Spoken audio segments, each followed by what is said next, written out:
خدا کے لوگوں، آج میرے پاس آپ کے لیے حوصلہ افزائی کا پیغام ہے۔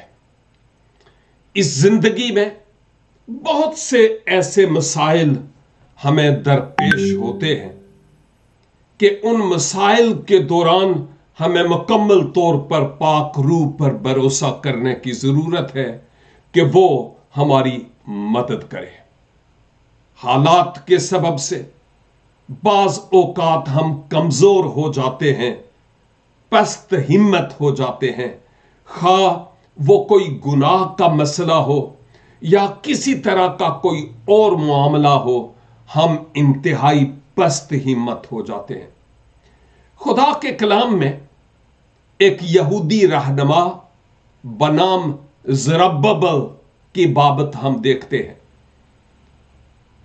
کہ وہ بابل کے اسیروں کو لے کر، جو تقریباً 50,000 کے قریب لوگ تھے، واپس یروشلیم میں خانہ خدا کی تعمیر کے لیے لوٹتا ہے۔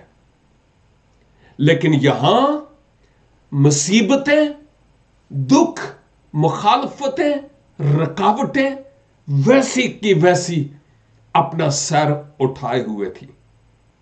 لوگ بھی اور زرببل بھی پست ہمت ہو گئے۔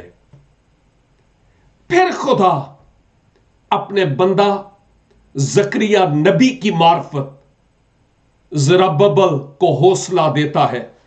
زکریا 4 باب اور اس کی 6 آیت لکھا ہے، تب اس نے مجھے جواب دیا کہ زرببل کے لیے خداوند کا کلام ہے کہ نہ تو زور سے اور نہ توانائی سے، بلکہ میری روح سے رب الافواج فرماتا ہے۔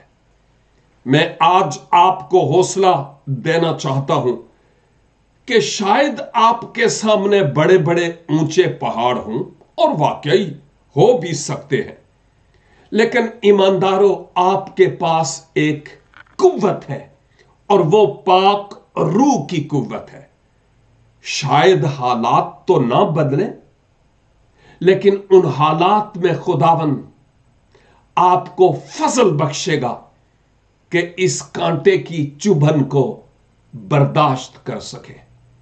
میری بہت سی دعائیں ابھی تک سنی نہیں گئی، میری اپنی، یہ خداوند کی پاک اور مقدس مرضی ہے، لیکن جن حالات میں اس نے مجھے رکھا ہے، اس نے مجھے پاک روح کے وسیلہ سے صبر، تسلی اور ہمت دی ہے۔ ہمت نہ ہارے، خداوند کا کام کرتے چلے جائیں، وہ آپ ہی آپ کے لیے مددگار ہوگا، اس پر بھروسہ کیجئے۔ God bless you.